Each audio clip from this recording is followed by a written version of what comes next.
Today's show is brought to you by Boat Patana of Boat Avenue and Shambhala, Phuket. For more information on their properties, see the link in the description below.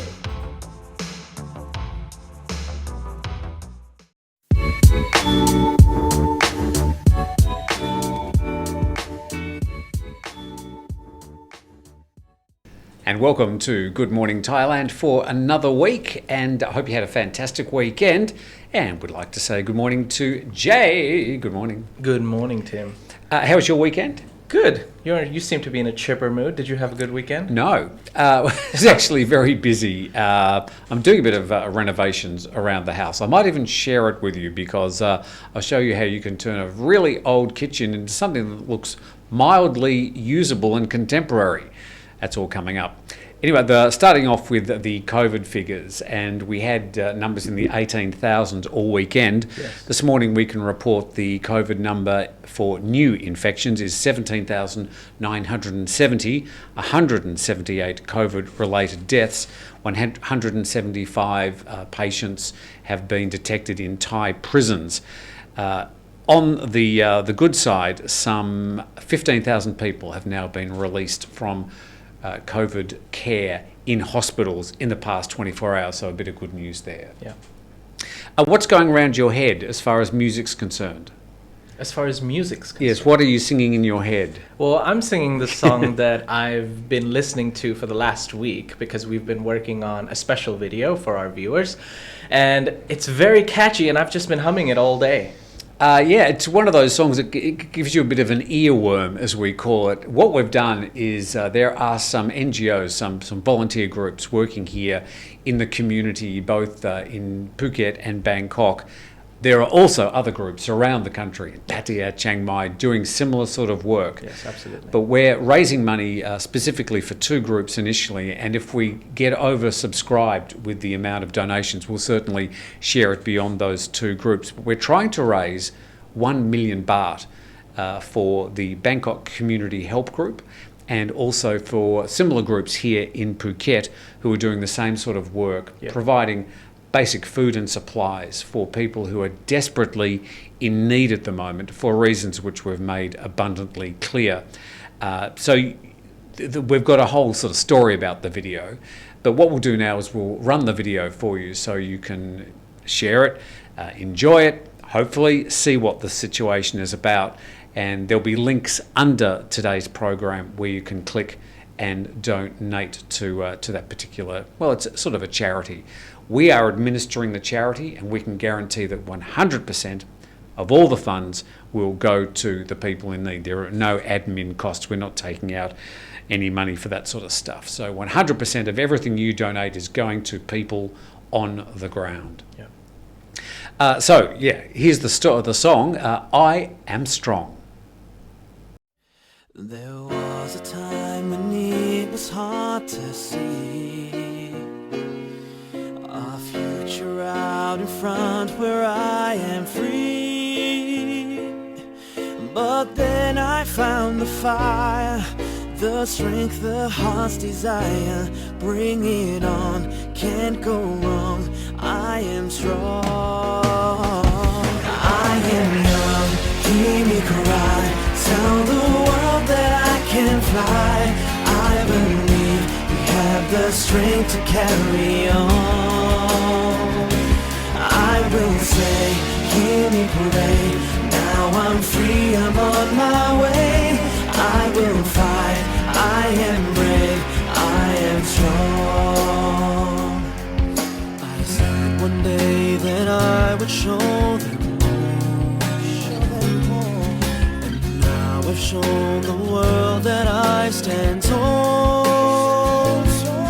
But now I found the fire, the will to go much higher. Bring it on, can't go wrong. I am strong. I am strong. I am young, hear me cry. Tell the world that I can fly. I believe we have the strength to carry on.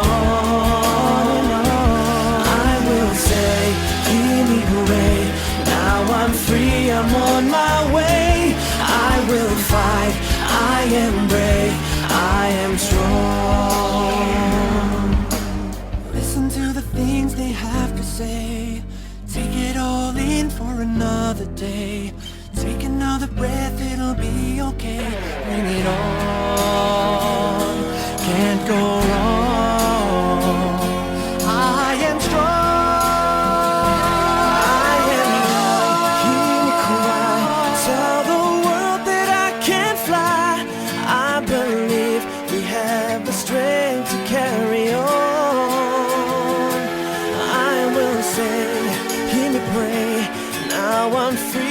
am on my way. I will fight, I am brave, I am strong. I am young, hear me cry, tell the world that I can fly. I believe we have the strength to carry on. I will say, me pray. Now I'm free, I'm on my way. I will fight, I am brave, I am strong.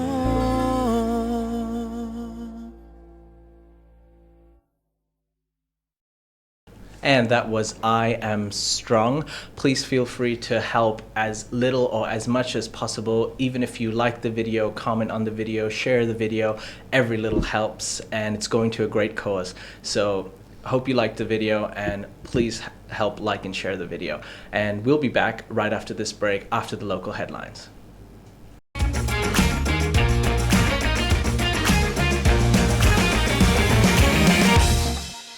A man falls off the 4th-story roof in Pattaya, luckily only breaking his arm and chin. A family finds a long-lost man after he's rescued from a 17-meter well in Chonburi. Some Maya Club executives get 3 months in jail in Hua Hin for a super-spreader COVID-19 event. The Thailand Animal Conservation estimates there are about 177 Indo-Chinese tigers within the Thai border. There are 16 new dark red provinces in Thailand, and restrictions have been extended to August 16. 16 more provinces are now added to Thailand's dark red zones, and all will see partial lockdown restrictions extended until August the 16th. This was announced yesterday. The announcement extended the lockdown set to expire August the 3rd for an additional 2 weeks and expanded the number of provinces classified as dark red zones to 29. Aside from the jump from 13 to 29 provinces in the maximum and strict controlled area designation, 37 provinces are now classified as red zones. 11 provinces are controlled areas or orange zones. There are now no yellow zones. In a slight revision for dark red zones, instead of restaurants being takeaway only, they're now only allowed to operate to online delivery services, meaning customers can no longer pick up their orders at the restaurant. Aside from supermarkets, all shops in shopping centres must be closed, along with tattoo and massage parlours, beauty parlours, including clinics, and all sports venues, including gyms, fields and stadiums. Restrictions also call for closures of public areas, beaches and parks in dark red zones. Curfew restrictions will continue in dark red zones only, but the CCSA is advising people in other provinces to avoid any unnecessary activities and travelling to prevent further spread. Companies are strongly encouraged to enact work-from-home policies. All nightlife, entertainment venues, bars, clubs and pubs have been banned from opening since April and continue to remain closed, despite many in tourist areas opening illegally. The Ministry of Foreign Affairs launched a new online platform for foreign residents in Thailand to register for their first dose of COVID vaccines. It's called expatvac.consular.go.th and is now open for the registration of foreign residents and expats of any age anywhere in the country. Now, as expected, there was a bit of a rough start with the website crashing and some early privacy issues. The Thaiger received many complaints yesterday. We would just urge you to be patient and try again if you can't register on your first go. If you've registered successfully on other vaccine registration apps, you'll find you're unable to register your email again.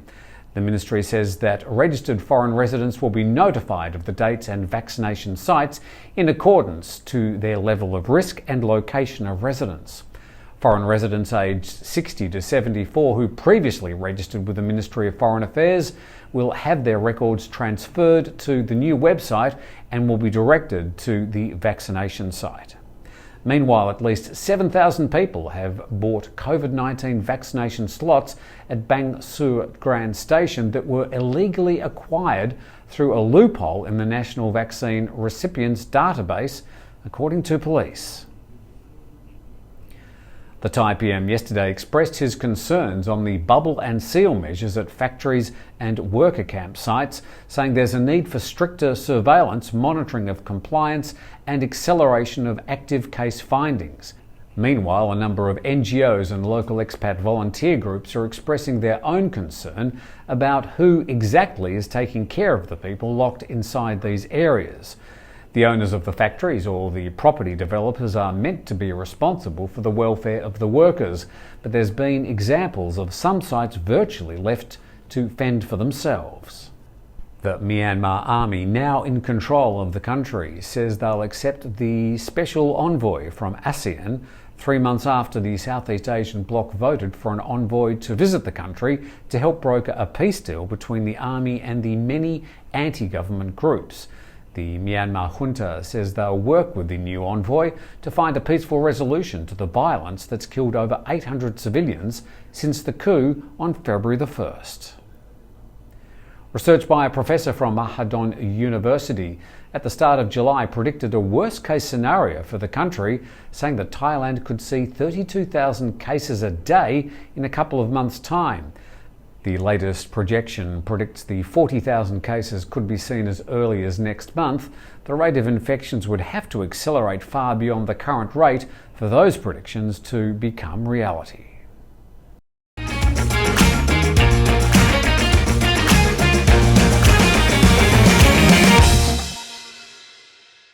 Hong Kong's government cuts ties with their largest teachers' union hours after Chinese state media attacks. Vietnam directs another 2 weeks of severe social distancing measures around Ho Chi Minh City districts. China versus China, Taiwan's gold medal win over China in badminton raises tension. Indonesia is to receive 45 million doses of COVID-19 vaccines in August as the infection situation stabilizes. The Myanmar junta chief names himself prime minister. He says he will cooperate with the ASEAN. Cryptocurrency crime in Hong Kong hits record levels, with one victim losing 124 million Hong Kong dollars to fraudsters.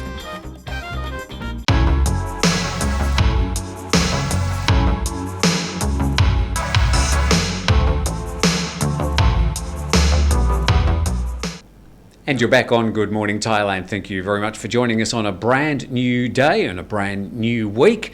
Jay, we've done some surveys over the weekend. What were they and what were the results? Yes, we did. So the first question we asked him was, should the Sandbox continue? And we gave our viewers 5 options. The first being, keep the Sandbox going. It's a vital step for the Thai tourism. Phuket isn't a safe destination for travels at this time. The government will keep shifting the goalpost no matter what. It's vital that Phuket remains open with so many people suffering, and the last option being close the Sandbox and relaunch when the situation improves. Now, 43% of you voted on keep the Sandbox going. It's a vital first step for Thai tourism. So it seems like most of our viewers agree that Sandbox is very important. Yeah, look, the Sandbox is, at the end of the day, just the starting process of somehow reopening Thailand to fully vaccinated travellers. This is a situation that everywhere in the world is sort of going to have to address at some stage, and this is the way the Thai government are doing it. So it's not a matter of us, the Thaiger, supporting or not supporting it. We've had all sorts of views about that expressed by people like Bill Barnett, with other people who said the Sandbox scheme is a ridiculous idea. Now, it hasn't gone particularly well in the last few weeks because the number of infections has grown quite quickly in Phuket. That is sort of coincidental, unfortunately, because it's just bad timing. What happens with the future of the Sandbox, we're not sure, but it looks like the majority of the readers for that survey like the idea of keeping it going somehow. Yes. And the second most popular answer was the government will keep shifting the goalposts no matter what. I guess that relates to the added restrictions, and at first they said that they would shut down the Sandbox if the number of cases per week reached 90, but now it's 209. As the cases increase, so do the goalposts, or I guess the limitations of when they will actually close down. But it is very vital. It is very important. So they're trying their hardest, the best, to keep the Sandbox going. And it's not just about Phuket. This is all about everywhere in Thailand that has tourists. Or at the end of the day, it's all about Thailand and getting travellers back into the country for business, for whatever reason. So they're just doing the blueprint here in Phuket, but this is vital for the whole of the country to find a system that works in the context of Thailand at this time. Right. What was the other survey? Now, moving on to the second question we asked was, are you sick of the daily updates and the COVID storylines? The first option was your news portal, post the news accurately, whatever it is. Second, please no more COVID news, find something else to write about. 3, less numbers and statistics and more in-depth analysis of COVID. 4th, it's all a scam, a plandemic, a load of nonsense, get on with it.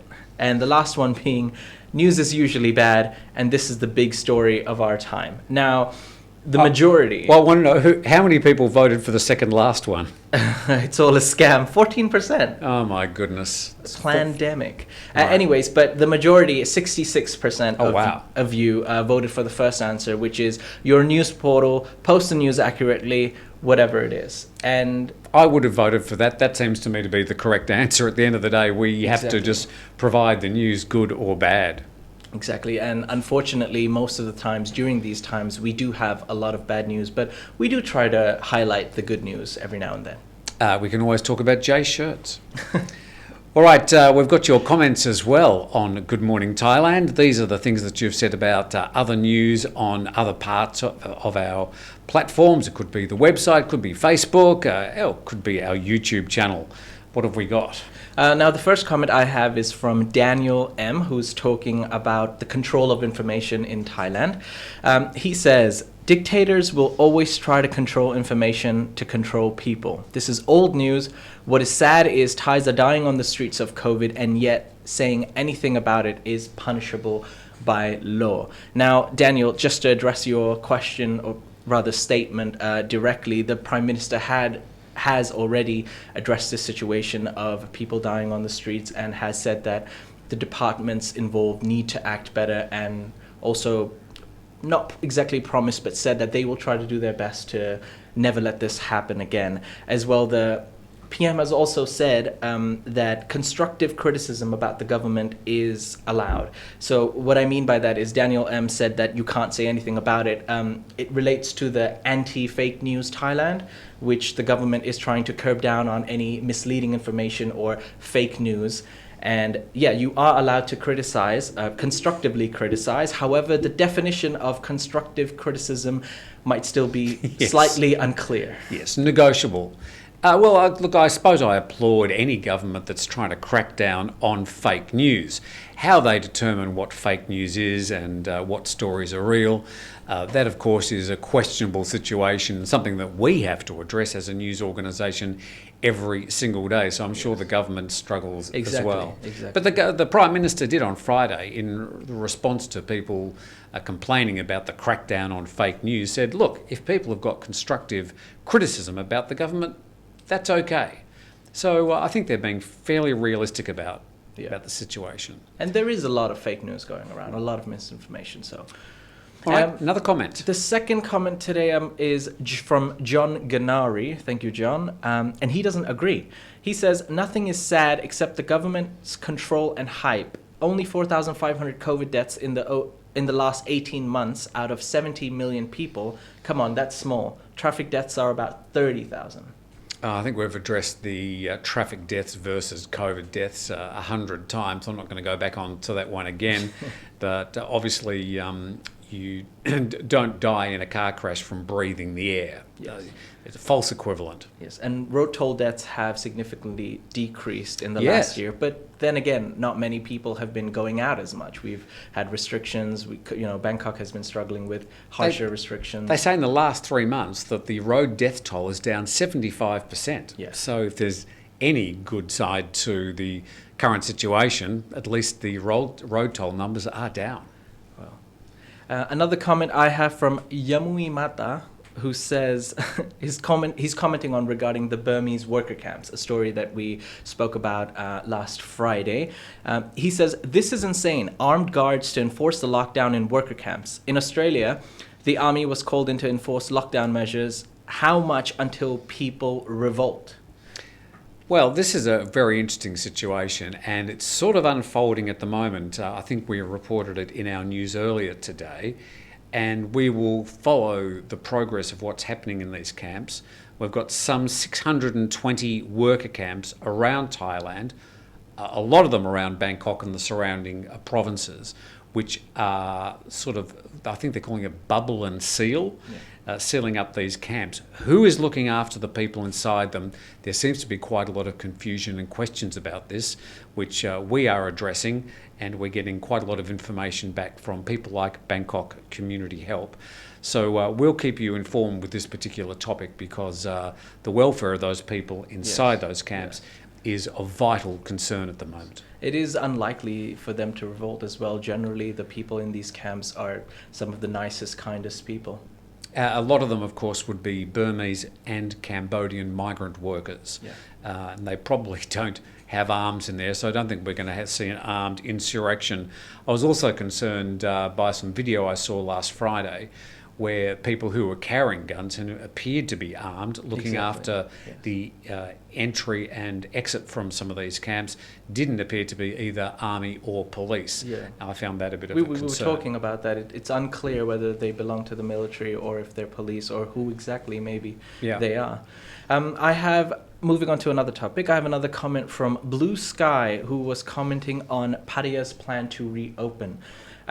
He says, Pattaya will not open in September. Get real. I think they're probably right. All the plans for the Prime Minister early in July that Thailand will be open by mid-October.